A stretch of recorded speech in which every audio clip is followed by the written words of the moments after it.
qura'aanni kitaaba jireenya kee akkamitti akka tolfatuu qabdu sitti mul'isu.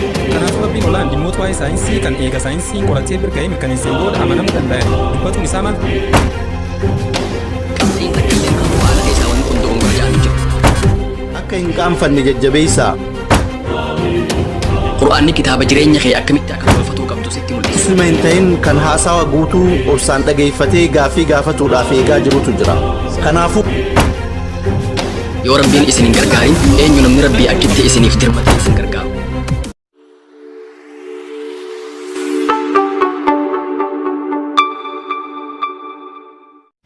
Assalamu alaikum wa rahmatullahi wa barakatuh.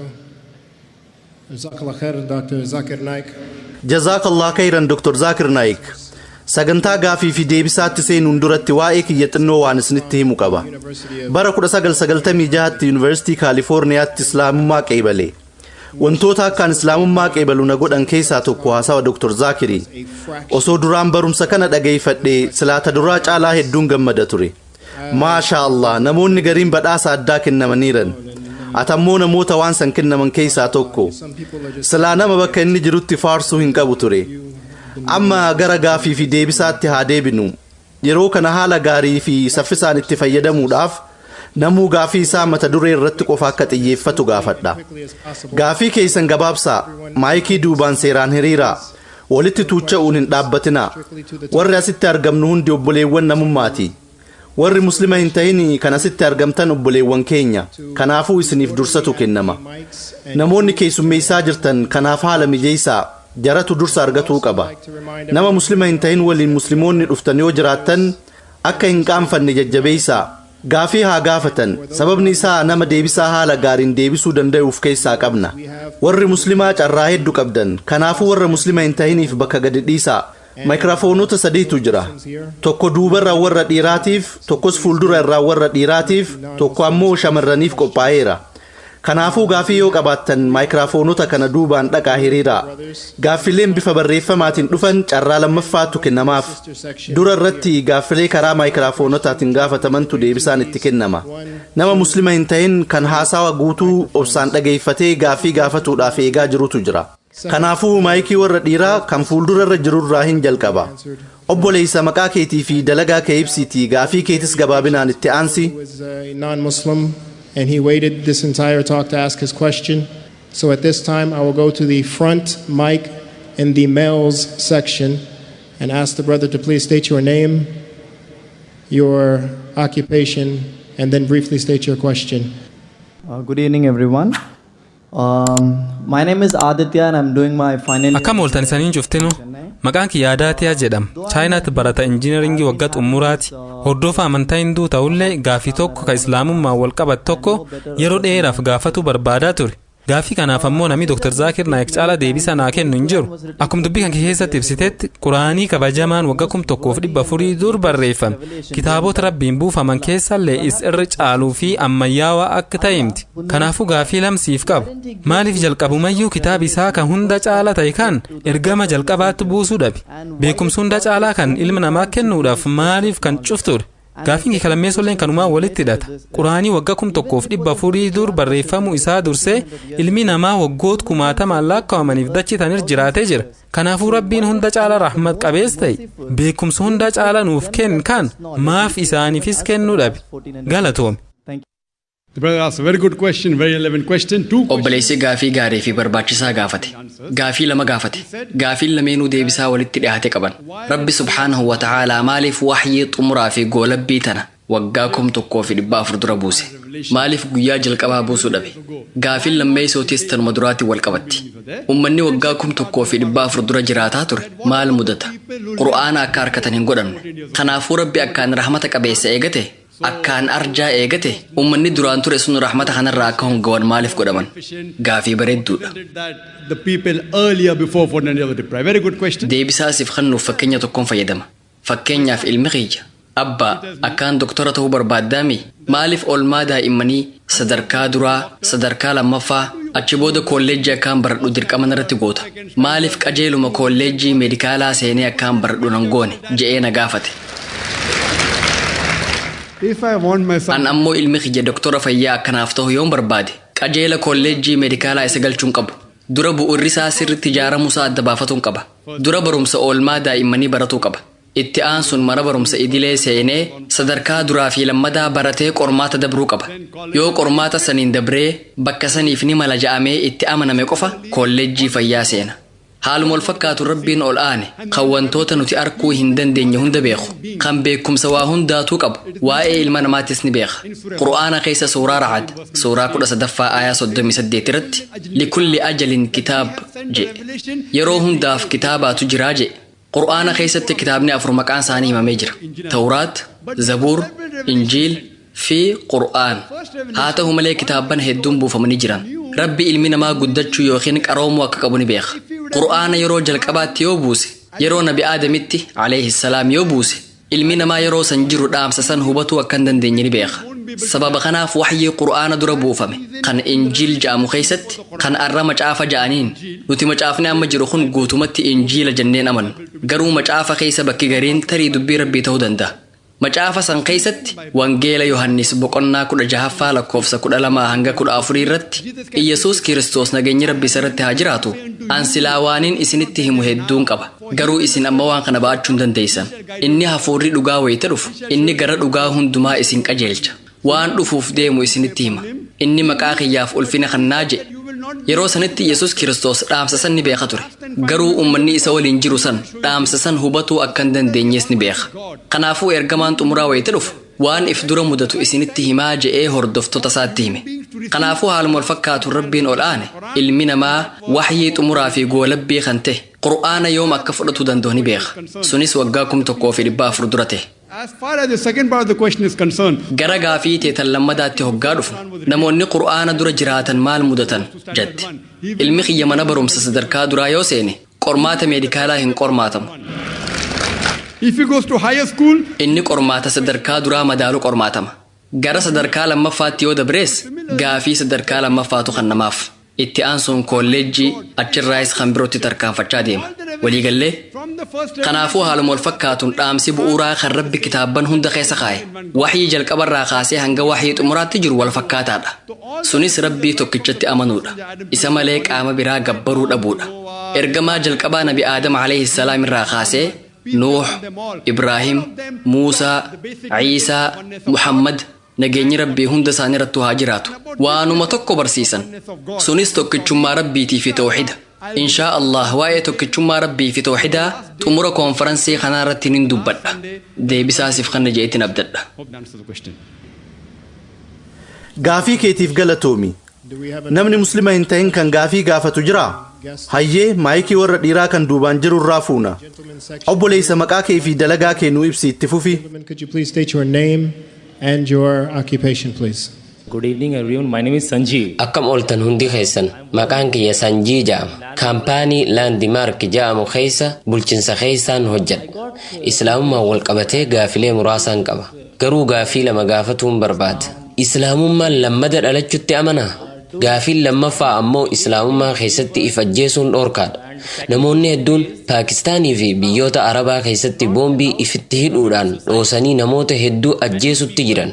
Eenyutu waan akkanaatti isaan kakaase? Dhuguma isaan Islaamummaa hordofaa jiranii? Eenyutu isaan kakaase? Gaafiin tiyya tana.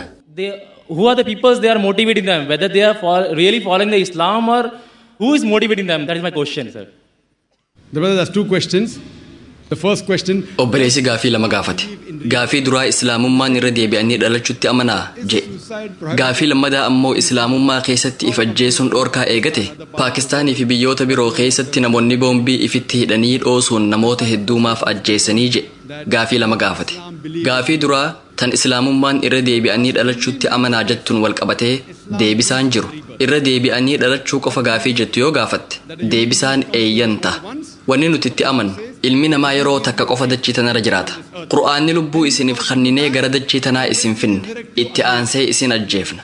Sanbooda addunyaatti aanutti irra deebinee isin kaasna ja'a. Kun ammoo qajeelatti waan Veedaa keessatti ibsame. Rigveedaa kitaaba 10ffaa yoo dubbiste waa'ee punarjanam dubbata. Punar jechuun kan itti aanu jechuudha. Janam jechuun ammoo jireenya. Kanaafuu Veedaan waa'ee punarjanam yookiin jireenya itti aanu dubbata. Garuu akka carraa tahee warri Hinduu hedduun hiikaa punarjanam kana akka faallaatti hubatan. punar jechuun kan itti aanu janam jechuun jireenya nuti musliimoonnis jireenya itti aanutti ni amanna punar janam ja'amus irra deebi'anii dhalachuu ja'amus rakkoon qabu haa ta'u malee warri hinduu hedduun filosoofii samsaaraa ja'amutti amanan jechi kun jecha afaan sanskiriit hoggaa ta'u samsaaraa jechuun dhalachuu du'uu jechuudha irra deebi'anii ka'uu jechuudha marsaa dhalachuu du'uu jechuudha yaanni samsaaraa yookiin irra deebi'anii ka'uu kun veedaa keessatti bakka takkatti illee hin argamu wanni isaan akka ragaatti dhiheessan yaada baagawaad giitaa boqonnaa 2 lakkoofsa 22 irratti argamu kana akkuma ilmi namaa uffata moofaa ifirraa baasee haarawa uffatutti lubbuunis qaama moofaa ifirraa darbitee qaama haarayaan dhuftii ja'a yaada kanaan wal qabateetis baagawaad giitaa hin mormu uppaanishaad keessatti ibsamee jira akkuma buuqataan meerarra deemee meera biraatti cahaja'utti lubbuunis qaama biraa fudhatti yaada jedhu yoo ta'e rakkoon qabu hiikkaa kitaaba veedaa yoo fudhatte waa'ee irra deebi'anii dhalachuutii miti kan dubbatu waa'ee punarjanam jireenyatti aanuu qofa dubbata islaamummaanis waanuma wal fakkaataa dubbata garuu hayyoonni hinduu hedduun hubatuun itti ulfaate ilmi namaa akkamitti rakkoo waliin dhalata ilmi namaa akkamitti naafa ta'ee dhalata gariin namaa fayya qabeessa ta'ee dhalata gariin ammoo naafa ta'ee dhalata gariin maatii dureessaa keessatti dhalata gariin maatii hiyyeessaa keessatti dhalata warri hinduu haala kana haqa dabsuu ja'aniin rabbiin akkamitti haqa akkanatti dabsa yaada jedhurraa ka'anii tiyoorii saamsaaraa jedhu karaa godhan tiyooriin kun veedaa keessatti bakka takkatti illee hin argamu veedaan kitaabota amantii hinduu keessaa isa irra ol aanaadha amantii hinduu keessa kitaabota simiritii fi shuritii jedhamantu jira simiritii jechuun kitaabban ilma namaatiin barreeffamani shuritiin ammoo veedaa fi uppaanishad kan of keessaa qabuu fi dubbii rabbiiti jedhamanii fudhataman namni gariin maaf maatii dureessaa keessatti dhalata gariin maaf maatii hiyyeessaa keessatti dhalata gariin fayya qabeessa gariin fayya dhabeessa maaf ta'a yaada kanaaf deebisaa argachuun waan itti ulfaateef tiyoorii saamsaaraa jedhamu kana tolfatan islaamummaan wal qabatee qur'aanni suuraa mulku suuraa 67ffaa aayaa 2 irratti alladhii khalaqa almawta walhayaata rabbiin isa du'aa fi jiruu uume kamii keeysantu dalagaa akkaan tolchee dalaga jechaa laaluufi jedhe jireenya amma jiraataa jirru kun isatti aanuuf qormaata nuti daa'imni hundi badiirraa qulqulluu tahee dhalata yaada jedhutti amanna macsuum tahee dhalata fayya dhabeessa ta'us fayya qabeessa ta'us maatii dureessaa keessatti dhalatus maatii hiyyeessaa keessatti dhalatus qulqulluu tahee dhalata rakkoon hundi ilma namaatiif qormaata akkuma rabbi qur'aana keessatti suuraa baqraa suuraa 2ffaa aayaa 155 irratti akkasuma suuraa anfaal suuraa 8ffaa aayaa 28 irratti ibsetti sodaan beelaan qabeenya isinirraa hir'isuun namni isinirraa du'uun akkasuma midhaan isinirraa baduun isin qormaatuuf jiraannaa jedhe suuraa anfaal suuraa 8ffaa aayaa 28 irratti horiin keessanii fi ilmaan keessan fitnaadhaa jedhe bakka tanatti wanni hubannu qur'aanni ilmaan keessan qormaata nuun jechaa jira daa'imni tokko yoo naafa ta'ee dhalate daa'imni sun abbaa fi haadha saniif qormaata abbaa fi haati namoota gaggaarii ta'uu danda'an namoota rabbii isaaniitti amanan ta'uu danda'an tarii rabbi qormaata dabalataatiin isaan qormaatuu barbaade ta'a daa'ima naafa ta'e eega isaaniif kanneen booda abbaa fi haati sunniin rabbitti ni amanan moo ni kafaran kan jedhu laaluuf qormaata kanname ta'a rakkoon takka ilma namaa wayita tuyxu rakkoon sun tarii adabbiidha yookiin qormaata wanni gaariin tokko yoo jireenya kee keessatti si mudate tarii wanni sun badhaasa yookiin qormaata kana jechuun yoo rakkoon takka nama tokko mudatte wanni sun adabbiidha jechuu miti tarii adabbii yookiin qormaata ta'uu mala wanni gaariin jireenya kee keessatti yoo si mudate tarii badhaasa yookiin qormaata ta'uu danda'a bakka ilmoo naafaa tanatti rabbi abbaa fi haadha san qormaataa jirata tarii rakkoo tana boodaas rabbitti ni amanan ni laata daa'imni rakkoo qabu eega dhalateen booda maatiin muslimaa amantii laafaa qaban maaliif daa'imni kiyya qofti rakkoo waliin dhalata maaliif daa'imni kiyya qofti dhibee waliin dhalata yoo jette rabbi si qormaatutti jira namoonni amantii gaarii qaban rabbiitu kana murteesse ta'us rabbi ni galatoomfannaa ja'an yoo qormaanni guddaa ta'e badhaasnilleen akkasumatti guddaadha qormaata digirii jalqabaa dabruun salphaadha garuu qormaata MBBS dabruun haalaan ulfaata qormaata MBBS ja'amu bira dabarraan maqaa kee duraan kabajaa doktor jedhu itti dabalan sadarkaa guddaadha adaduma qormaanni dabaluun kabajaanis dabala kanaafuu rabbi namoota garagaraa haala garagaraatiin qormaata daa'ima haala sanniin dhalate warri hinduu akki jedhu daa'imni kun jireenya isaa kan duraanii keessatti haraam waan dalageef naafa tahee dhalatee ja'an waan kanaaf ragaa biraa dhiheessuu dadhaban yoo waan gaarii daleeyde fayya qabeessa taatee dhalatta kanaafuu warri hinduu yaanni isaan dhiheessan ilmi namaa jijjiiramaa dhalata akka hinduutti uummanni dachira jiru hundi obboleessa keeti yeroo tokko tokko bineensaas taatee dhalatuu dandeessa yeroo tokko tokko allaattii taatee dhalatta yeroo tokko tokko hantuuta taatee dhalatta yeroo tokko tokko ammoo balballaa yookiin bararoo taatee dhalatta. Yeroo tokko tokko ilma namaa taatee dhalatta. Ilma namaa tahanii dhalatuun sadarkaa isirra gaariidha. Akka ilma namaatti yeroo torba dhalatta. Waa'ee qormaataa irratti yaada kennuun waan itti ulfaateef filosoofii kanaan dhufan. Daa'imni maaf hiyyeessa yookiin dureessa tahee dhalata? Maaf fayya qabeessa yookiin dhabeessa tahee dhalata? Ja'anii gaafatan. Haaluma wal fakkaatuun namni hiyyeessa tahee dhalates qormaatamutti jira. Dureessi zakaa kennuu qaba. Namni qabeenya hisaabaa ol yookiin waa warqii giraama 85 bituu ol kuufatee qabu. Qabeenya qabu keessaa dhibbeentaa 2.5 waggaan zakaarraa kennuu qaba. Hiyyeessi qormaata kanaan qabxii guutuu argata. Hiyyeessa waan ta'eef waan kennu waan hin qabneef dhibba keessaa dhibba argata. Nuti garuu laalaa kana hiyyeessa namaan jenna. Hiyyeessi gama zakaatiin dhibba keessaa dhibba argata. Dureessi yoo guutumaan guututti ifirraa kenne innillee ni argata. Garuu kun akkas ta'uu qaba je'ee zakaa walakkaa qofa yoo kenne qabxii hir'uu argata. Tarii zakaa guutumaan guututti hin kennu ta'a. Qormaataatu jira haa jennu. Qormaanni sun ammoo laafaa yookiin ulfaataadha. Ni gadditammoo ni gammaddan. Hiyyeessi gama zakaatiin dhibbarraa dhibba argata. Kanaaf ergamaan Rabbii sallallahu alaihi wasallam dureessarra hiyyeessaatu jannata seenuuf carraa guddaa qabaa ja'an. Nuti garuu laalaa hiyyeessa namaan jenna. Nuti hundi isaaf gaddina. Silaa gadduun hin barbaachisu. Kunoo gama zakaatiin dhibbarraa dhibba argatee jira. Dureessi garuu sadaqaa kennuu qaba. Zakaa kennuu qaba. Qabeenya harkate sanirraa ni gaafatama. Akka islaamaatti dachii tanarratti yeroo takka qofa dhalanna. Takka duunaan guyyaa qiyaamaa kaafamna. Saniin irra deebi'anii dhalachuu yoo jettee rakkoon qabu. Punarjanam jettee yoo yaamtees rakkoon qabu. Nuti jireenya du'a boodaa jennee yaamna. Garuu haasa'umaaf jecha waan hayyoonni hinduu ja'an osoon sirraa fudhee yeroo tokko tokko bineensa yeroo tokko tokko ilma namaa taatee dhalatta yaada jedhu haa fudhannu. Obboleessa gaafii takkaan si gaafatu barbaada. Waggaan lakkoofsi ilma namaa kan dhalataa jiru dabalaa jira moo hir'ataa jira? Dabalutti jira moo hir'ataa jira? Dabalutti jira. Dabalutti jira. Baay'ee gaariidha. Hammeenyi dachii irratti ilma namaatiin dalagamaa jiru hoo dabalaa jira moo hir'ataa jira? I can't hear you. San dhageenye hir'ataa jira moo dabalaa jira? Dabalaa jira. Maal jette? Dabalaa jira. Increasing. Dabalutti jira. Baay'inni ilma namaa dabalaa jira. Hammeenyis dabalaa jira. Osoo filosoofii warra hinduutiin walii galleehuu silaa adada hammeenyi dabaluun lakkoofsi ilma namaa hir'atu qaba ture. So therefore, I believe in. Kanaafuu an kitaabban hinduu warra sadarkaa gurguddaa qaban san fudhatuun filadha. Wayita Chinaayitti konferansii jalqabaa qopheessinee haasawa taasisetti bara 2004tti waa'ee wal fakkeenya Islaamaa fi Hinduuzimii irraa dubbadheetiin ture. Veedaa keessa waa'een tokkichummaa Rabbi akka jiru sanama gabbaruun dhoorkaa akka ta'e haasawa godheetiin ture. Kanaafuu waan kitaabban keessatti wal fakkaataa ta'e ni hordofna. Marsaan irra deebi'anii dhalachuu yookiin samsaaraa veedaa keessatti hin argamu. Filosoofii hayyoonni hinduu waa'ee namoota rakkoo waliin dhalataniif qopheessani. Kanaaf ammoo deebisaan Islaamaa maal akka ta'e sitti himi kunoo. Because they could not justify why human beings are born poor or healthy, which I've given you the answer in Islam. As far as the second question is concerned, Gaafiin tee lammaffaan ifiin if ajjeesuun islaamummaa keessatti dhoorkaadha. Deebisaan dhoorkaadha yoo ta'e namoonni maaf balleessanii badan. Nama waan kanatti isaan jajjabeessuutu jira moo jetti. Qur'aanni suuraa Baqraa suuraa lammaffaa aaya 195 irratti harka keessaniin ifin dhabamsiisinaa ifin ajjeesinaa ja'a. Kanaafuu akka Qur'aanaatti balleessanii baduun dhoorkaadha. Haraama. If ajjeesuun dhoorkamaadha. Nama nagayaa kan biraa ajjeesuu irratti Qur'aanni suuraa Maa'idaa suuraa 5ffaa aaya 32 irratti akkana ja'a. Namni nama lubbuu biraa haqaan malittiin ajjeesin ajjeese. Takkaa namni nama hamtuu dalaguun dachiin balleessin ajjeese. Akka waan nama hunda ajjeeseeti. Namni lubbuu takka jiraachise akka waan nama hunda jiraachiseeti. Kanaafuu nama nagayaa tokko ajjeesuun namni sun hordofaa amantii fedheetis yoo ta'e islaamummaa keessatti dhoorkaadha. Namni tokko boombii fitti hidhee nama nagayaa ajjeesee yowaahuu osoo fittuun hidhii yoo ajjeese islaamummaa keessatti wanni kun dhoorkaadha. Kanaafuu nama nagayaa ajjeesuun islaamummaa keessatti dhoorkaadha. Akka mala waraanaatti yoo fayyadamte. Beeytu warri Jaappaan mala balleessanii baduu kana fayyadamaa turan. Malli balleessanii baduu kun eessaa akka argame beeytu?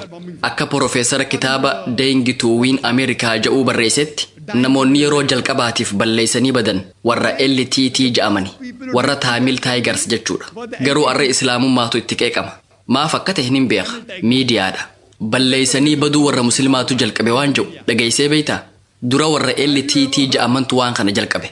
Itti aansuun warri Ameerikaatis itti fayyadame. Muslima keessaayis namoonni muraasni fayyadamanii jiran. Garuu warri waan kana karaa godhe eenyu isaan? Haa ta'u malee yakki balleessanii baduu tokko yoo raawwatame maqaan shororkeessaa muslimaa jedhu saffisaan irratti dhawama. Chaayinaatti waggoota muraasa dura mata duree shororkeessummaa fi jihaada ija islaamummaatiin jedhu irratti haasawa taasiseetiin jira. Waa'ee balleessanii baduutiin wal qabatee islaamummaan maal akka jedhu deebisaa gad fageenyaan kanneetiin jira. Ilma namaa nagayaa ajjeesuu akkasuma lubbuu ifii balleessuun islaamummaa keessatti haraama. Deebisaa siif kanna jeetiin abdadha. Hope that answers the question, brother. Gaafii keetiif galatoomi. Maayikii warra dubartootaa irraa yookaan kan dhiiraa kan duubaan jiru irraa namni muslima hin ta'in yoo jiraate harka keessan baasaa. Yoo hin jirre maayikii warra dhiiraa kan fuuldura irra jiru irraa gaafii itti aanu fuuna. Namni musliman tahin kan gaafii gaafatuu barbaadu yoo jiraate gammachuudhaan simanna. Namni musliman tahin yoo jiraattan sodaadhaan malitti gara maayikiraafoonaa dhihaadhaatii gaafii teessan gaafadhaa. Kun carraa keessani. Amma dura wayitaan gara Chiinaay dhufu gaafiin hundi warra musliman tahin hin gaafatamte.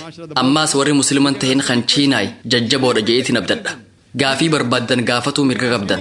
Waaniin an dubbadheen yoo waliigaluus baattan rakkoon hin jirtu. Koottaatii gaafii teessan dhiheeffadhaa. Na amanaa an dargaggeessa. Ta'us qeeqa fudhatuu hin danda'a. Qur'aanaas islaamummaas qeequu ni dandeessan. Kun carraa keessanii gaafadhaa. Yaaboo gara maayikiraafoonaa dhihaadhaatii shakkii isin keessa jirtu qulqulleeffadhaa. This is the opportunity. Isarraayis dhageessanii jirtanii kun carraa keessanii itti fayyadamaa. Maqaa keetii fi dalagaa kee ibsi itti fufi. Maqaan kiyya Raamaan Kirishnaan jedhama. Injiinara sooftiweeriiti. Gaafii lamaan qaba. Islaamummaa waa'ee qaama ofii erga du'aniin booda nama biraatiif arjoomuu irratti maal ja'a? Ni hayyama moo ni dhoorka? Gaafiin kiyya lammaffaan ammoo islaamummaa waa'ee awaamaa maal ja'a? Gaafiin kiyya kana. There are two questions. I think non-Muslim are one they ask. Obboleessi gaafii lama gaafate. Namni musliman tahin gaafii lama yoo gaafate rakkoon qabu. Gaafiin duraa islaamummaan waa'ee qaama ifii du'aan booda namaa kan nurratti maal ja'aa je. Gaafiin lammadaa ammoo waa'ee awaamaati. Gaafii duraatiin wal qabatee aayaan qur'aanaa yookiin dhaamsi hadiisaa kan eega du'an booda qaama ifii arjoomuun ni dandahama yookiin hin dandahamu je'ee qajeelatti irraa dubbatiin jiru. Garuu konferansiiwwan hedduu Saawud Arabiyaa, Maleeshiyaa fi biyyoota garaagaraa keessatti godhame irratti dubbatamee jira. Hayyoonni waan tokko isaan taasisuu irratti walii galanii jiran. Sunis ulaagaan sadii yoo guutame qaama namaa dabarsuun ni dandahamaa ja'an. Tokkoffaa namni qaama sanitti haajamu dhugumatti qaama san arkachuun kan haalaan isaaf bu'aa qabu ta'uu qaba. Yoo qaama biraa fudhachuun kun kan lubbuu isaa hambisu ta'e fudhatuu ni danda'a. Namni qaama namaa arjoomu kun wayita qaama isaa arjoomu kan lubbuu isaa miidhu ta'uu hin qabu. Fakkeenyaaf ayyoon onnee tiyya kan hin du'a. Kanaafuu onnee tiyya kan hin danda'u. Haa ta'u malee ogeeyyiin fayyaa akka ja'anitti kalee lamaan qaama keessa jiran keessaa namni tokko isii takka qofaan jiraachuu ni danda'a ja'an. Kanaafuu kaleen haadha tiyyaa lameenuu yoo miidhamte an kalee tiyya takkittii isiif kennuun hin danda'a. Anis isiinis lubbuun turuu dandeenya. Namni yoo du'e qaama isaa arjoomuu ni danda'a. Garuu yoo lubbuun jiraate qaama lubbuu isaa irratti miidhaa geessu yookiin isa ajjeesuu danda'u arjoomuu hin danda'u. Ulaagaan sadaffaan ammoo maallaqaaf jecha qaama kennuun dhoorkaadha. Namni tokkolleen qaama isaa gurgurachuu hin qabu. Kanaafuu ulaagaan kunniin sadan yoo guutaman qaama arjoomuu ni danda'ama. Very well can be done. As far as the second question is concerned, what does Islam have? Gaafiin teeta lammadaa ammoo islaamummaan waa'ee warra awaamaa maal ja'aa jette. Dhimma kanarratti awwaaniin itti amanu tokkoon qaba. Obboleessa ati awaamaa? Miti. Lakkii awaamaa miti jedhe. Awwayitaan nama awaamaa tokko wal arku wanni inni an dura godhu nama awaamaa saniin baga gammaddeen ja'an. Namoonni zaakirmaaf nama awaamaatiin baga gammadde ja'anii ajaa'ibsiifatuu malan. Sababaan an nama awaamaa saniin baga gammadde ja'uuf namoonni hedduun ijuma guduunfatanii amantii qabatan. Tokko waan abbaan hinduu ta'eef inninis hinduu ta'uu mala. Kunis waan abbaan kiristaana ta'eef kiristaana ta'a. Musliimoonni hedduunis waan abbaan muslima ta'eef islaamawan. Namni awaamaa kun garuu sammuu isaatti fayyadamee yaadu jira. Tarii maatii amantii qabdu keessatti dhalachuu mala. Abbaan isaa nama amantii qabu ta'uu mala. Garuu gooftaan akkamitti nyaatatti haajama? Gooftaan akkamitti du'a? Gooftaan akkamitti soba je'ee maatirraa fagaate? Sababaan an baga gammadde ja'uuf waan inni qaama shahaadaa tan duraa je'eefi. Qaamni shahaadaa kan duraa laa ilaaha jechuudha. Gooftaan hin jiru jechuudha. Wanni narraa eeggamu akka namni awaamaa sun illa Allah ja'u godhuudha. Allah malee kan ja'u itti da'uuf hin qaba. Inshaa Allah akka akkas jooniin godha. Dalagaan silaanarraa barbaadamu walakkaan naaf dalagamee jira. Nama musliman tahin kan gooftaa biraatti amanuun dura gooftaan inni gabbaraa jiru sun gooftaa sirrii akkan taane itti mul'isuun qaba. Eega gooftaan inni gabbaraa jiru sun sirrii akkan taane isaa mirkaneesseen booda waa'ee gooftaa isa dhugaa itti himuun qaba. Garuu nama awaamaa kanaan wal qabatee silaa dalagaan narraa barbaadamu walakkaan naaf dalagamee jira. namni kun qaama shahaadaa kan duraa laa ilaaha jechuun walii galee jira wanni narraa eeggamu illa Allah akka jedhu godhuudha inshaa Allah sanammoon hin godha gaafiin duraa an nama awaamaa gaafadhu gooftaa jechuun maal jechuudha tan jettu tana namni tokko gooftaan hin jiru jechuudhaaf dura hiikaan gooftaa maal akka ta'e beekuu qaba yoo hiikaa gooftaan beeyne gooftaan hin jiru jechuun danda'u fakkeenyaaf wanni kun qalama yoon jedhe garuu wanni kun qalama Is this a pen?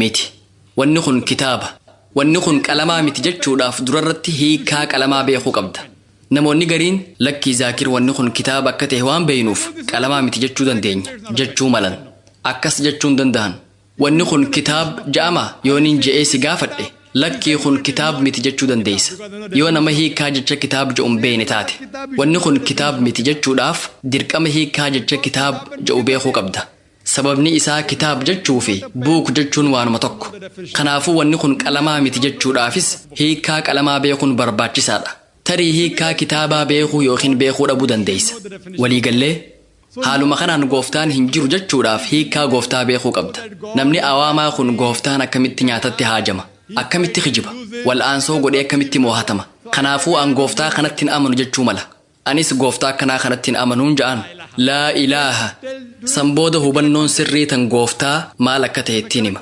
hubannoon sirrii suuraa ikhlaas suuraa 112 aaya 1 hanga 4 irratti ibsamee jira inshaa Allah mata duree kanarraa guyyaa xumura koonferansii tanaa irratti irraa hin dubbadha namni awaamaa kun gooftotii kijibaa balaaleeffatutti jira itti aansuun nama awaamaa kana waan isa gaafadhuun qaba meeshaa tokkotu jira haa jennuun ja'an meeshaa tana namni tokkolleen dachii tanarratti amma dura arkeen beeku namni tokkolleen waa'ee meeshaa tanaan beeku eegasuu waa'ee meeshaa tanaa akkaataa meeshaan tun itti hojjettu kan sitti himuu danda'u eenyu jeetiin gaafadha namni awaamaa kunis namni waa'ee meeshaa takkaa dachii tanarratti argamteen beeynee natti himu hin jiru waa'ee meeshaa namni tokkoon beeynee akkaataa meeshaan sun itti daleedu kan himuu danda'u nama meeshaa san uume je'ee deebisa gariin namaa kan oomishe qofaatu sitti hima jechuu mala gariin namaa kan kalaqeetu sitti hima jechuu danda'an gariin ammoo kan meeshaa san hojjete je'ee deebisa uumaa oomishaa kalaqaa hojjetaa je'ee deebisuu mala ta'us deebisaan isaa walma fakkaatti jecha inni fayyadame qoratuuf hin cinqamu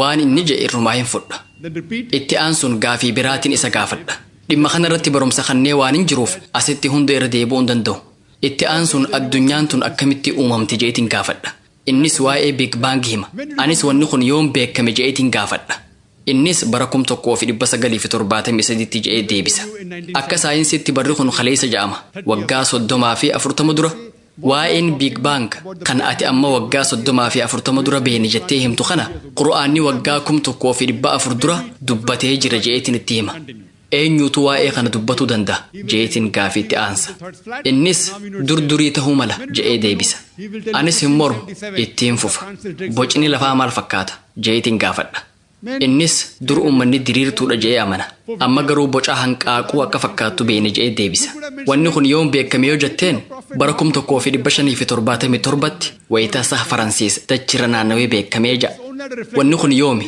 waggaa 304 dura qura'aanni waa'ee kanaa waggaa 1400 dura dubbate eenyutu waan kana yeroo sanitti dubbatuu danda'a je'eetiin gaafadha innis tarii ergamaan keessan nabi Muhammad sallallahu alaihi wasallam hayyuu namaa ta'uu malaa ja'a ammaas hin mormu ittumaan fufa ifni ji'aa kan isaati moo kan balaqqeessa'ee je'eetiin gaafadha innis dur ifaan addeessaa ifaasaati jennee yaadaa turre amma garuu waggoota 100 dura ifaa balaqqeessa'ee akka ta'e beeynee ja'a ifaan addeessaa ifaa balaqqeessa'ee akka ta'e waggaa 1400 dura suuraa al-furqaan suuraa 25ffaa aayaa 61 irratti ibsamee jira waan kana yeroo sanitti eentu himuu danda'a je'eetiin gaafadha bakka tanatti ni cal'isa deebisaa inni naaf kennuun eegu ittumaan fufa mana barumsaatti dur aduun bakkuma takka akka dhaabbattu barsiifamne aduun hin naannoytu ja'anii nu barsiisan namni awaamaa sun kun qura'aana keessatti ibsamee jira je'ee gaafata lakkii kana duriin mana barumsaatti baradhe je'eetiin deebisaaf garuu qura'aanni aduu fi jiinii yookiin addeesni ni naannawanii ja'a akka saayinsiitti waan kana dhiheenya kana beekuu dandeenya waggaa 25 dura mana barumsaatti aduun hin naannoytu ja'amnee barsiifamne qura'aanni waggaa 1400 dura aduun ni naannoytii je'ee nuuf hime waan kana saayinsiin dhiheenya kana beeke eenyutu waan kana yeroo sanitti himuu danda'a je'eetiin gaafadha yeroo tanaas cal'isuu mala deebisaan eegin itti fufi dhugaawwan saayinsii taniin haasawa kiyya keessatti ibsettiin hima dhugaa saayinsii takka eegaan ibseef hin booda waan kana eenyutu dubbatuu danda'a jeetiin gaafadha. Xumura irratti uumaadha, oomishaadha, kalaqaadha, hojjetaadha je'ee deebisa. Uumaa kana, oomishaa kana, kalaqaa kana, hojjetaa kana nuti islaamummaa keessatti Allah jennee yaamna. Arraan tana saayinsiin rabbiin hin jiru jechaan jiru. Laa ilaaha wantoota rabbitti fakkeeffamanii gabbaraman didaa jira. Illa Allah.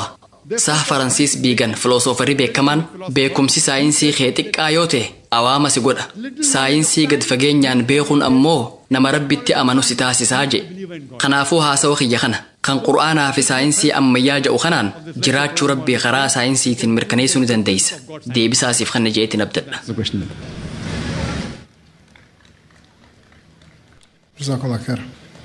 Obboleettiiwwan teenya dubartoota muslima hin ta'in kan isin jidduutti argaman gaaffii akka gaafatan jajjabeessaa. Kun isaaniif carraa akkaan gaarii ta'eedha. Kanaafuu akka gara maayikiraafoonaa dhufan jajjabeessuu qabdan. Hayyoo obboleessaa maqaa fi dalagaa kee ibsii gaaffii kee dhiheessi. My name is Ritesh. Maqaan kiyya Raatesh jedhama. Barataa kutaa 10ffaati. Gaaffiin tiyya amantiin hundi haala uffannaa irratti waan daangaa godhe qaba. Dubbiin tiyyetuun dubartoota qofatti xiyyeeffatti. Haalli uffannaa kun yeroo irratti hundaa'ee jijjiirama. Garuu burqaan yookaan niqaamni hanga ammaatti hin jijjiiramne. Maaf yeroo waliin jijjiiramuu dhabe. Akkasuma gaaffii dabalataa takkaan qaba. Dhiifama naaf godhaa. Yeroo ramadaanaatti musliimoonni hundi ni soommanan. Halkan ammoo ni sooratan. Eegasuu soomana maaliif soommanan? During Ramzan, I've seen all the Muslims will be fasting. The brother said that by the passage of time, obboleessi wanni gaafate amantiin hundi uffannaa mataa isaa qaba. Ta'us adaduma yeroon jijjiiramuun uffannaan jijjiiramaa jira. Garuu dubartoonni muslimaa hanga ammaa maaf burqaa yookiin niqaaba uffatanii jedhe. Obboleessa uffannaan wal qabatee islaamummaa keessatti ulaagaalee guutamuu qaban 6tu jira. Dhiiraaf uffannaan handhuurarraa ka'ee hanga jilbasaa uwwisuu qaba. Yoo xiqqaate qaamni hangi kun uwwifamuu qaba. Dubartootaaf ammoo qaamni isii guutuun uwwifamuu qaba. Wanni mul'isuun hayyamamu harkaa fi fuula qofa. Hayyoonni gariin kan fuullinis uwwifamuu qaba ja'anni jiran. Ulaagaaleen 5 hafan ammoo dhiiraafis dubartiifis wal fakkaatoodha. Inni lammadaa uffannaan sun itti maxxanee kan boca qaama isaanii mul'isu ta'uu qabu. Uffanni sun bal'aa ta'uu qaba. Kan sadaffaa ammoo haphii tahee kan namni uffata san keessaan qaama namaa laalu ta'uu qabu. Afraffaan uffanni haalaan bareedee saala faallaa akkaan hawwatuu qabu. Shanaffaan uffannaan san uffata warra kafaree fakkaatuun qabu. Jahaffaan ammoo uffannaa saala faallaa fakkaatuun qabu. Dhiirri uffata dhiiraa, dubartiin ammoo uffata dubartii uffatuu qabdi. Kanniin ulaagaalee bu'uuraa 6. Ulaagaaleen 6 kunniin amantiilee biroo keessattis ibsamanii jiran. Macaafa qulqulluu yoo dubbiste kitaaba keessa deebii yookiin Diitornoomii boqonnaa 22ffaa lakkoofsa 5 irratti akkana jedha. Uffata dhiiraa dubartiin hin uffatin, uffata dubartii dhiirri hin uffatin, namni waan akkasii dalage Waaqayyo biratti jibbamaadha. Dabalataan Ximooteewos duraa boqonnaa 2ffaa lakkoofsa 9 irratti akkana jedha. Warri dubartii ammoo amalli isaan agarsiisan mataa tolfachuu, warqii fi callee naqachuu, uffata qaalii uffachuu, daangaa dabranii of kuuluu osoon tahin uffata qajeelaa akka tahutti uffachuudhaan maal naan ja'uudhaan of qabuudhaan haa ta'u. Dabalataan Qorontos duraa boqonnaa 11 lakkoofsa 5 hanga 6 irratti akkana jedha. Dubartiin waldaa keessatti Waaqayyoon kadhattu yoo rifeensa isii hin haguugne ofuma salphifte. Yoo hin haguugganne haa haaddattu. Aayaan Qur'aanaa yookiin hadiisni dubartiin rifeensa hin haguugganne haa haaddattu jedhu hin jiru. Garuu macaafni seera kana haalaan jabeesse. Macaafni dhimma kanarratti Qur'aana caalaa seera jabeesse. Dubartiin Rabbi kadhattu rifeensa hin haguugdu taanaan haa ifirraa haadduu jedhe. Wanni wal fakkaataan kitaabban Hinduu keessatti illee ni argama. Kitaabban Hinduu yoo dubbistan seenaa Raamaayaan keessatti ibsamee jira. Wayita Pasuraam gara Raam dhufu haadha warra isaa Siitaadhaan akkana jedhe. Inni hangafa keeti. Kanaafuu ijatee gaqqabadhu. Hayaa'a kee eegi je'een. Rigveedaa kitaaba 9ffaa himni 85 mantaraa 30 irratti akkana jedha. Dubartiin uffata dhiiraa uffattu uffata san xuraysaa jirti. Uffata dhiiraa uffatuun qabdu. Rigveedaa kitaaba 8ffaa keessatti Barahmaan dubartoonni rifeensa isaanii haa haguugan je'ee ajaje je'ee ibsamee jira. Kanaafuu kitaabban Hinduu keessatti, kitaabban Kiristaanaa keessatti, kitaabban Islaamaa keessatti hayaa'a ifii eeguun dirqama akka ta'e ibsamee jira. Rifeensa uwwisuu akka qaban as keessatti himamee jira. Haa ta'u malee waan ati jetteen waliif hin gala. Adaduma yeroon jijjiiramaa dhufuun warra Kiristaanaa yoo laalte haalli uffannaa isaanii jijjiiramee jira. Dubartoonni bataskaana keessa tajaajilan rifeensa isaanii ni uwwisan. Warri kun qulqulluu ja'aman. Garuu dubartiin muslimaa yoo rifeensa isii uwwiste cunqurfamtee jirtii ja'aniin. Maaliif? Double standards. If you see a nun, dabil istaandaard waan ja'amutu jira. Suuraa Maariyaam yeroo hunda isii uffatte argita. Isiin akka muslimaatti uffatte.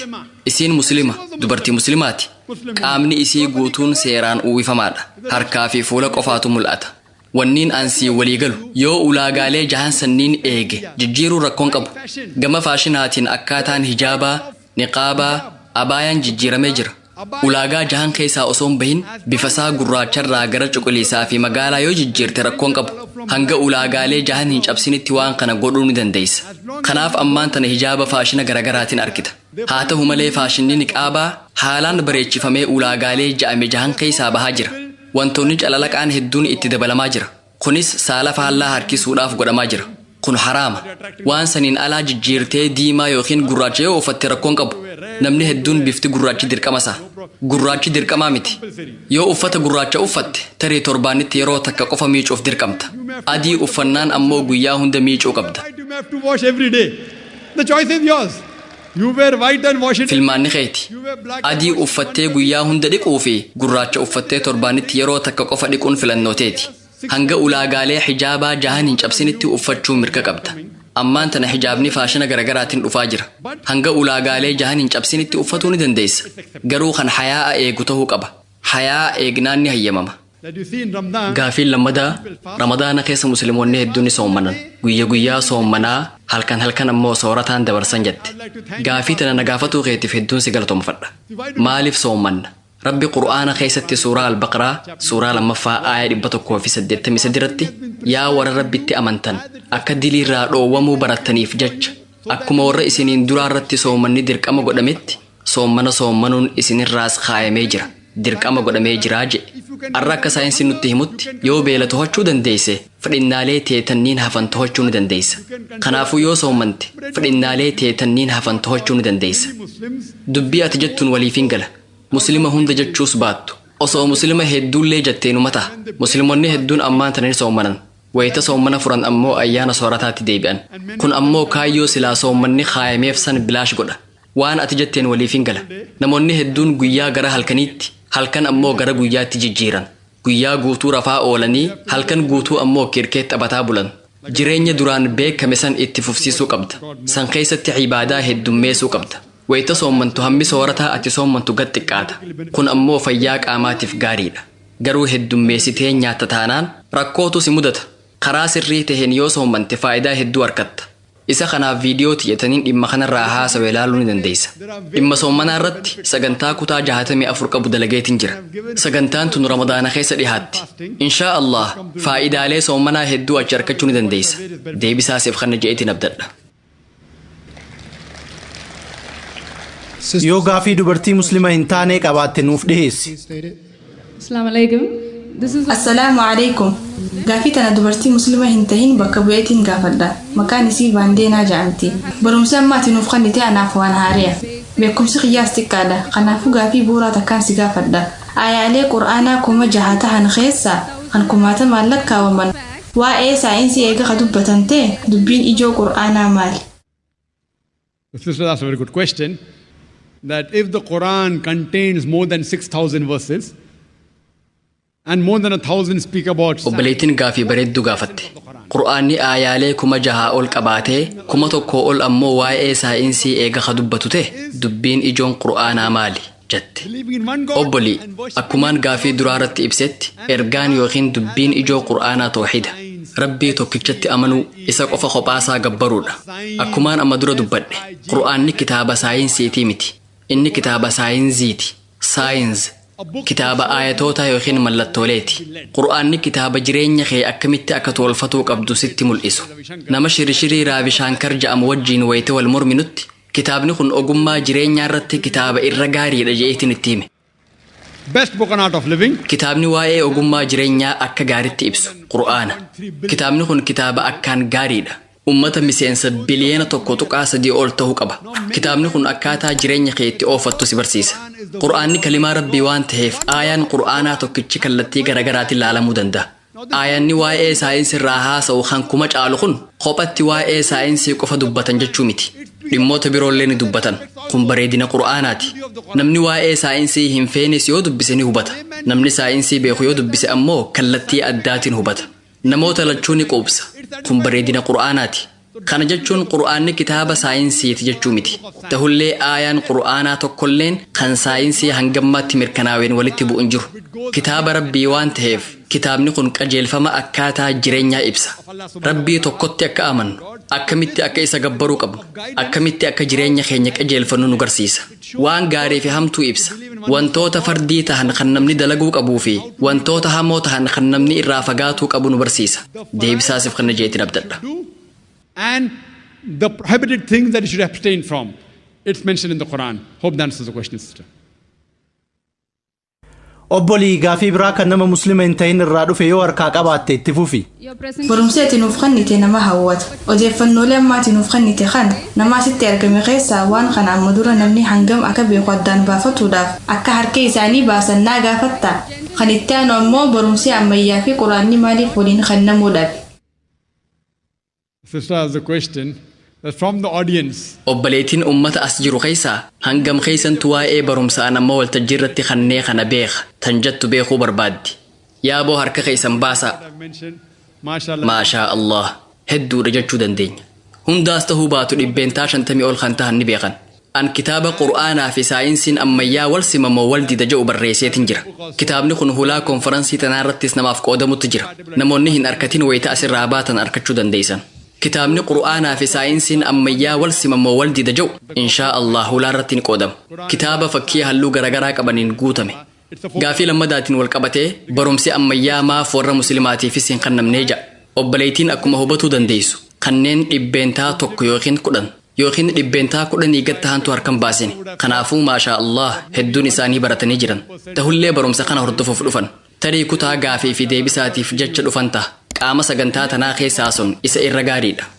Obbolii islaamummaan wal qabatee wanni jalqaba rabbiin ol aanaan qur'aana kabajamaa keessatti nu ajaje ajajni waahii xumuraa fi goolabbii keessatti kenname salaataa kan jedhu miti hajjii godhaa kan jedhu miti iqraa kan jedhu dubbisi qara'i labsi kan jedhu kana kanaafuu ajajni duraa rabbii ol aanaan waahii xumuraa fi goolabbii keessatti kenname dubbisuu kan jedhu kana waa'ee barumsaati. Sababa kanaaf muslimni yeroo isaa irra guddaa barumsa irratti fixuu qaba. Alhamdulillah ummanni kibbarraa dhufe warri kerallaa warri cinaay ummata biraa wajjin yoo wal bira qaban alhamdulillah gaariidha. Musliimoonni kerallaa dhibbeentaa dhibba warra barate. Musliimoota qofa osoo hin taane warri kerallaa hundi baratanii jiran. Musliimoonninis warri musliman tahinis baratanii jiran. Kanaafuu dhiibbaan addaatis ni jira jechuudha. Islaamummaan wal qabatee ammoo muslimni hundi baratuu qaba. Dhaamsi warran baratiniif dabarsinuus kanuma. barumsa baratuun haalaan barbaachisaadha. Rabbiin ol aanaan subhaanahu wa ta'aalaa wahyii xumuraa fi goolabbii keessatti jalqaba waa'ee barumsaan nu ajaje. Deebisaasiif kana jeetiin abdadha. You should be educated. So that's the message for those who are not educated, that acquiring education is important, and that is the first guidance given by Allah subhanahu wa ta'ala in the last and final revelation, the glorious Quran. Hope that answers the question. If the sister could please stay at the microphone, I'll come Obboleettiin maayikuma bira turii nu eegi. Akkuma warra dhiiraa irraa gaafii fuudheen gara keetitti deebi'a. Dubartiin biraa tan muslima hin ta'in tan gaafii qabdu yoo jiraatte gara fuulduraa dhiyaatuun gaafii akka gaafattu taasisaa. Hagasiif obboleessa fuuldura irraan jiru irraa fuuna. Good evening again, everyone. It was amazing to see how much. Akkam ooltan isaniin cuftinu haasa'u kee eega dhaga'een booda quraanii waa'ee saayinsii kan cuf qabaachuun isaa haalan na ajaa'ibe. Garuu fakkeenya ati qura'aan keessaa kennitu wayita laalu fakkeenyota saniin saayinsiin bira gahee qoratee mirkaneessuu isaatiin dur amananii fudhatuun hedduu rakkisa. Fakkeenyaaf dammi keessa dawaattu jiraa jedhu quraanii akkuma haasa'u kee keessatti ibsitetti namni tokko baal summii qabu tokkoon yoo miidhame dammi daraara baal sanii irraa tolfamu dawaadhaa jette. Kanaafuu rabbiin olaan dhimmoota waa'ee saayinsii kan eega saayinsiin qoratee bira gahee mirkaneesseen booda amanamuu danda'an dubbatuun isaa maal fayyada? Dabalataanis quraan keessaa waan saayinsiin hagammaa bira hin gahin ka'if duraaf bira gahuu danda'u dhugaa saayinsii tokko naa himuu dandeetta? Brother, that's a very good question that I've mentioned many things about science indirectly saying all this. Obboleessi gaafii bareedduu gaafate. waa'ee saayinsii qabxii hedduu kaasuu kiyya ibsee jira. Wantoonni saayinsiin amma bira gahaa jiru kunneen durumaa islaamummaa keessatti ni beekaman jechuu kiyyaa simee jira. Garuu qura'aanni waan eega saayinsiin mirkaneesseen booda amannu dursee dubbachuun isaa maal fayyadaa jedhe. Waan haaree biraatis tan saayinsiin hanga ammaa biran gahin yoo jiraate naaf himii jedhe. Obboleessa. Sababa kanaaf warri Arabaa gama barumsa astiroonomiitiin sadarkaa guddaarra gahuu danda'an. Sababni isaatis qura'aana dubbisaa waan turaniif beekumsa san goonfatan. Qura'aanni waa'ee astiroonoomii irratti odeeffannoo hedduu qaba. Akkuma qura'aana dubbisaniin qorannoo gad fageenyaa taasisaa turan. Qo'annoo hedduu gaggeessan. Haala saniin waa'ee saayinsii beekuu danda'an. Qura'aanni dhaamsa gabaabinaan ergame. Kitaaba saayinsii yoo ilaalte mata duree haaree tokko irratti kitaaba fuula hedduu qabu garta. Gama fayyaatiin dhimma tokkorraa qofa barreessuuf mujallada hedduu si barbaachisa. Namoonni hedduun qura'aana kana dubbisuun fedhan. Kun kitaaba guddaadha jedhanii irraa dubbatan. Osoo rabbiin ol aane waa hunda takka takkaan gaqqabee irraa dubbate gamoon guddaanuu kitaaba sannuu qabatuu hin danda'u.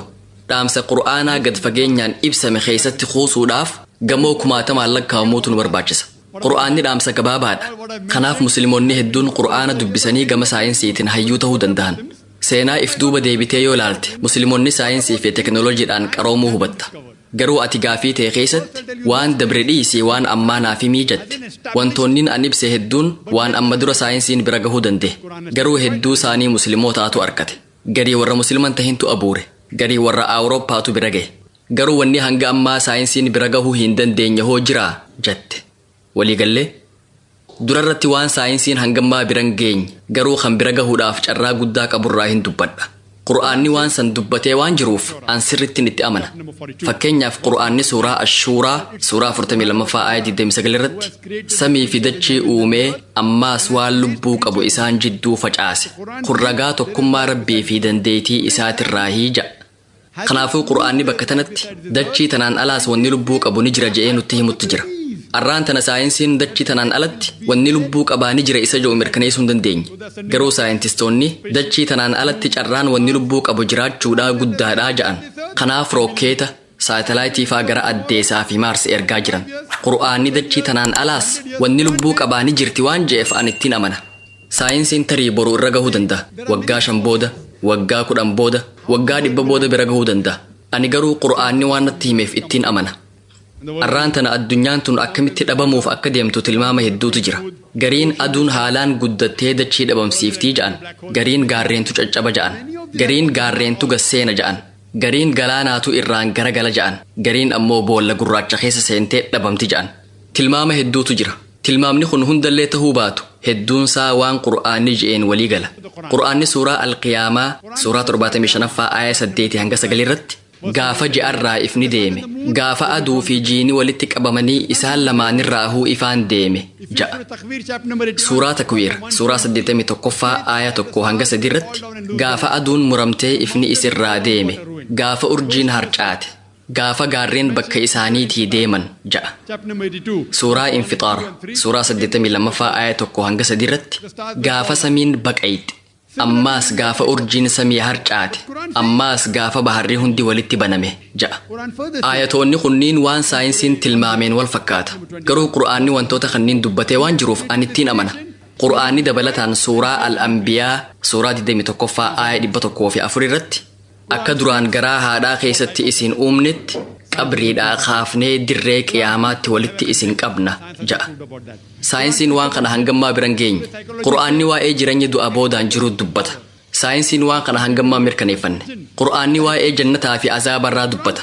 Saayinsiin waan sanii hangammaa mirkaneeffanne. Qura'aanni waa'ee jinnii dubbata. Arraan tana warri saayikiloojiidhaa humna addaa tan alaa ja'anii yaaman. Namoota jinniin irra qubattuutu jira. Saniin humna ja'an. Qura'aanni waa'ee kanaa ni dubbata. Qura'aanni namni jalqaba dachii tanarratti uumame Nabi Aadam alayhi salaam akka ta'e dubbata. Saayinsiin hangammaa biran geenye. Carraan waan kana bira gahuudhaa guddaadha. Tarii ati obboleessoo Zaakir waan saayinsii fi teekinooloojiin dhibbeentaa dhibba mirkaneessa irratti haasawa gaarii taasiftee jirta. Garuu ati jireenya du'a boodaatti ni amantaa? Jinnitti ni amantaa? Jannataa fi azaabatti ni amantaa? Ati doktoraa miti? Wantoota kanniinitti amanuun saayinsii faalleessuun ta'u jettee na gaafatuu malta. Deebisaan tiyya lakkii obboleessa faalleessuu miti kan jedhu ta'a. Wanniin ani itti amanu kun saayinsaawaa ta'uu isaatiin amana. Waan qura'aanni je'e kanuma feete fudhu. Waan qura'aanni dubbate keessaa dhibbeentaa 80 kan ta'u dhibbaan dhibbatti dhugaa ta'uunsaa mirkaneeffamee jira. Waa'ee astiroonoomii, waa'ee jiyooloojii, waa'ee marsaa bishaanii, ooshinogiraafii, botanii, baayoloojii, zooloojii dubbadheetiin jira. Dhimmoota kanneen keessaa dhibbeentaa 80 kan ta'u kan qura'aanni irraa dubbate guutumaan guutuutti sirrii ta'uunsaa mirkaneeffamee jira. Dhibbeentaan hafe ammoo kan 20 ta'u shakkii keessatti galmaawe. Sirriidha hin ja'amne, dogongoraas hin ja'amne. Dhibbeentaa 20 shakkiidha ja'ame keessaa wanni dhibbeentaa duwwaa tuqaa takka ta'u dogongora hin ja'amne. Saayinsii yeroo ammaa tanatti mirkanaawee amanameen qabxiin takkalleen kan qura'aana keessaa wanni kun dogongora ja'ame hin jiru. Hanga ammaa shakkiitu jira. Kanaafuu loojikiin kiyya akkana. Dhibbeentaa 80 kan ta'u dhibbaan dhibbatti sirrii yoo ta'e dhibbeentaan 20 hafe ammoo shakkiidha yoo ja'ame san keessaa tokkolleen kan dogongora ja'ame hin jiru taanaan inshaa Allah dhibbeentaan 20 hafe sunis dhugaa ta'uun isaanii mirkaneeffamaan ja'a. Yoo arraas ta'uu baate boru waggaa 50 booda, waggaa 100 booda, waggaa 1000 booda Allahu a'lam.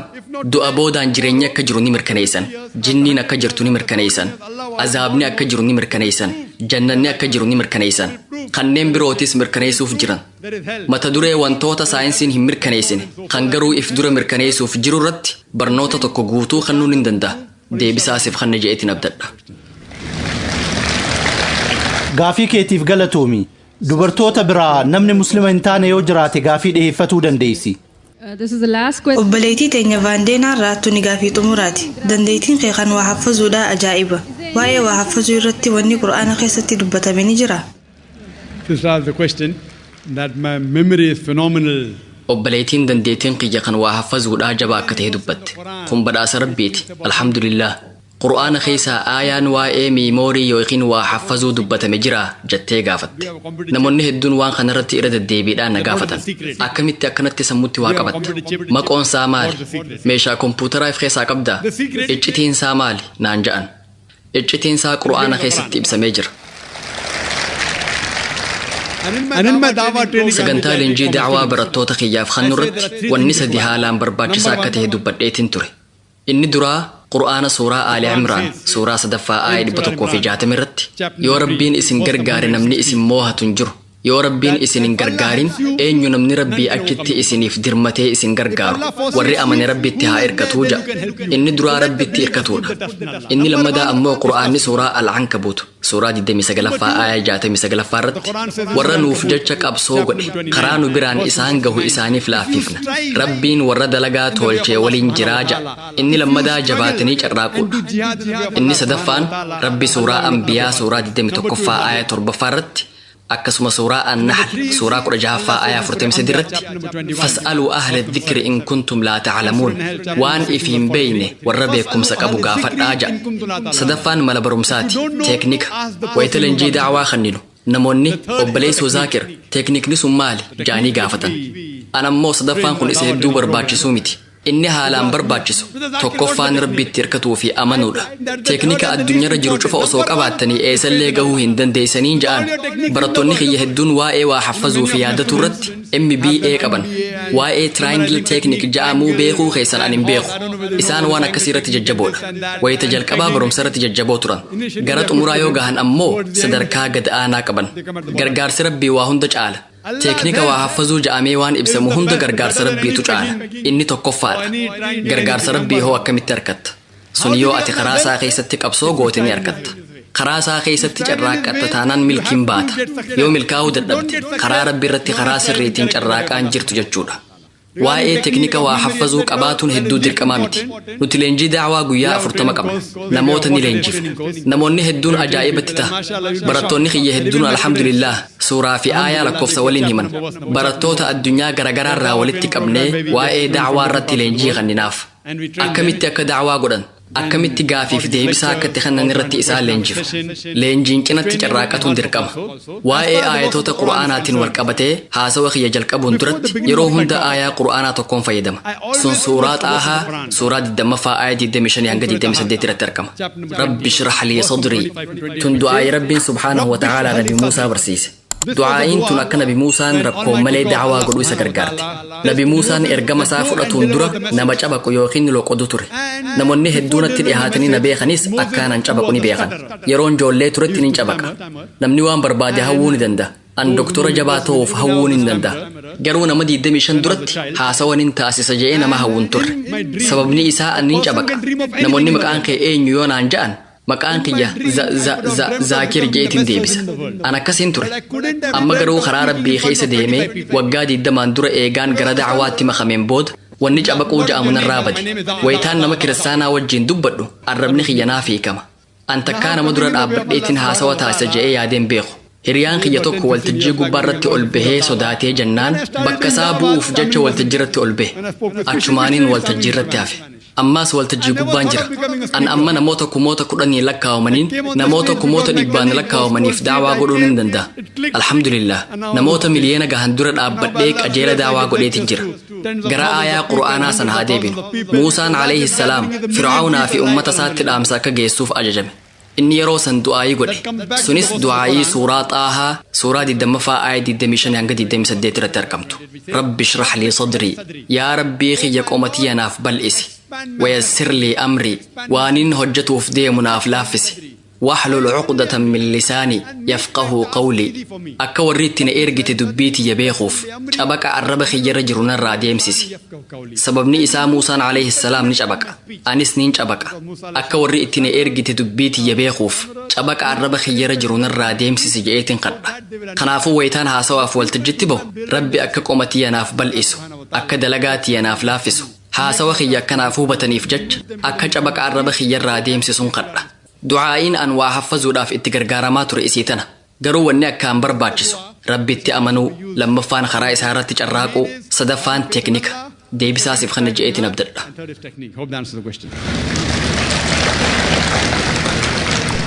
Kun gaafii xumura har'aati.